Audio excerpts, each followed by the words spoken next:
روایت لکھی ہے دیلمی کے حوالے سے، فرمایا کہ ایک انسان کی موت کا وقت جب آتا ہے اور فرشتہ اس کی روح قبض کرنے کے لیے جب آتا ہے اور وہاں یا تو مرنے والا خود یاسین پڑھ رہا ہے یا کوئی وہاں بیٹھا ہوا یاسین پڑھ رہا ہے، تو ملک الموت واپس اللہ کے پاس جاتا ہے اور یہ کہتا ہے کہ اللہ وہاں یاسین کی تلاوت ہو رہی ہے، تو یاسین کے جتنے فرشتے تو نے پیدا کیے ہیں وہ سارے فرشتے اس مرنے والے کے پاس موجود ہیں، میں اس کی روح کیسے قبض کروں؟ اس کی روح کو میں کیسے قبض کروں؟ وہاں تو سارے فرشتے موجود ہیں۔ تو حدیث شریف میں جناب رسول اللہ صلی اللہ علیہ وسلم نے فرمایا کہ اللہ جنت کا داروغہ، جو جنت کے اندر اللہ تعالیٰ نے بنایا ہے سیکیورٹی گارڈ، اس کا نام رضوان ہے۔ یہ رضوان کو اللہ بھیجتا ہے اس مرنے والے کے پاس اور اس کو جنت کے نظائر بتاتا ہے کہ یہ تیرے لیے تیار ہے، یہ باغ ہے، یہ مکان ہے، یہ چیزیں اللہ نے تیار کر رکھی، اور اخیر میں وہ جملہ کہتا ہے اللہ تیرا منتظر ہے، چل جلدی تو۔ جب یہ جملہ کہا جاتا ہے کہ اللہ تیرے انتظار میں ہے، وہ اپنی روح چھوڑ دیتا ہے۔ یہ یاسین شریف کی برکت ہے۔ حدیث شریف میں آتا ہے کہ موت کے موقع پر اگر یاسین شریف کی تلاوت کی جائے تو روح کے نکلنے میں بہت آسانی پیدا ہو جاتی، سہولت پیدا ہو جاتی۔ اس کی وجہ یہی روایت ہے کہ اس موقع پر فرشتے کی آمد پر رضوان کی آمد ہوتی ہے اور اس کو جنت کی بشارتیں سنائی جاتی ہے، جنت دکھائی جاتی ہے، جس کے نتیجے میں وہ تیار ہو جاتا ہے آخرت کی طرف اور وہ رغبت کرتا ہے آخرت کی طرف۔ تو سورہ یاسین شریف کتنی اہم سورت ہے۔ روایتوں میں ہے کہ بیماریوں کو دور کرنے کے لیے سورہ یاسین کی تلاوت ہے، اور اگر زیادہ بیماری ہے تو عروس القرآن پڑھو۔ عروس القرآن کا معنی سورہ رحمان، سورہ رحمان پڑھو۔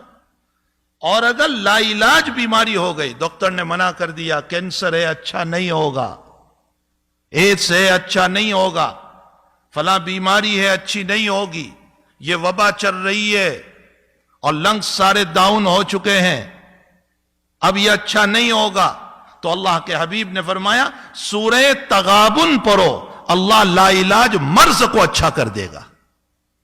کتنی دیر لگتی ہے سورہ تغابن؟ 2 رکوع کی صورت ہے۔ یاسین شریف، سورہ رحمان، سورہ تغابن، ان صورتوں کے اندر اللہ نے کتنے فضائل رکھے۔ اور اگر الحمد شریف، اللہ اکبر، اللہ تعالیٰ قرآن کریم میں الحمد شریف کے باب میں یوں فرماتے ہیں کہ سبع المثانی والقرآن العظیم، فرمایا پورا قرآن اگر آپ کو دیکھنا ہو تو الحمد شریف ہے۔ اسی لیے روزانہ اہتمام کیا جائے الحمد شریف کے باب میں۔ مجدد الفسانی رحمت اللہ علیہ فرماتے ہیں کہ جیسے تیل ہوتا ہے، پیٹرول اور ڈیزل، یوں ڈالو اور بھڑک اٹھتا ہے، فرمایا سورہ فاتحہ وہ ایندھن ہے کہ یوں پڑھو گے اور اللہ تمہیں شفا دے دے گا، بشرطے کہ سچے دل سے پڑھو، یقین ہو اللہ تعالیٰ پر۔ نبی علیہ الصلوۃ والسلام کا معمول گرامی تھا کہ ہر نماز کے بعد، چاہے اس کے بعد سنتیں ہو یا سنتیں نہ ہو، سنتیں ہیں تو سنتوں کے بعد، اور سنت نہیں ہے تو فرض کے بعد، حضرت کا معمول تھا آیت الکرسی پڑھتے تھے ایک مرتبہ، تو آیت الکرسی پڑھی جائے۔ سورہ ناس اور فلق کے باب میں لکھا ہے کہ جو انسان ہر نماز کے بعد سورہ ناس اور فلق کو پڑھے گا، اللہ حاسدین کے حسد سے، جناتوں کے شرارتوں سے، بد اخلاق انسانوں کی شرارتوں سے اللہ اس کی حفاظت کرے گا۔ یہ نہیں کہ شرارت دور ہوگی، شرارت تو ہوتی رہتی ہے، لیکن اللہ شرارتوں کی شرارتوں سے حفاظت کرے گا، اس کو فیک نہیں ہونے دے گا۔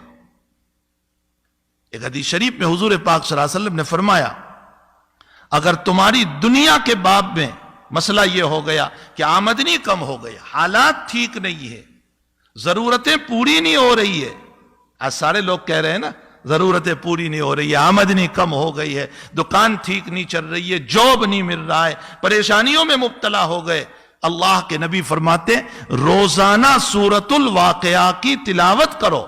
اس سورہ واقعہ کی برکت سے اور میں مسجد میں بیٹھ کر قسم کھا کر کہتا ہوں ہفتہ نہیں گزرے گا اللہ راستہ کھول دے گا. سورہ واقعہ کی تلاوت کرو, اللہ راستوں کو کھولے گا.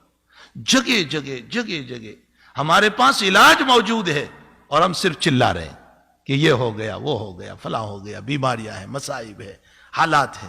جبکہ اللہ تعالیٰ نے اس آگ کو بجھانے کی اور ان بیماریوں کو رفع کرنے کے لیے ہمیں قرآن کریم دیا ہے. ہمیں چاہیے کہ اس عظیم المرتبت قرآن کی روزانہ تلاوت کریں. کم سے کم 1 مرتبہ یاسین شریف روزانہ پڑھنا چاہیے, کم سے کم. اور سورہ کہف کے باب میں ہے, حضور پاک صلی اللہ علیہ وسلم نے فرمایا جو انسان سورہ کہف کی تلاوت کرے گا اللہ دجالی فتنوں سے محفوظ رکھے گا اس کو. اگر دجال آ گیا تو دجالی فتنوں سے محفوظ رکھے گا. چلو آپ کہو گے ہمارے وقت میں دجال کہاں, ارے وہ بڑا دجال نہیں, چھوٹے دجال تو ہیں دنیا میں بہت سارے, جو 3 لوگ ہیں, فتنہ کرتے رہتے ہیں, لوگوں کو جو ہیں پریشان کرتے رہتے ہیں, حالات میں ڈالتے رہتے ہیں. یہ چھوٹے دجال کا معنی کیا ہے؟ فریب دینا, دھوکہ دینا. یہ لوگ آج تو موجود ہیں. اور ایک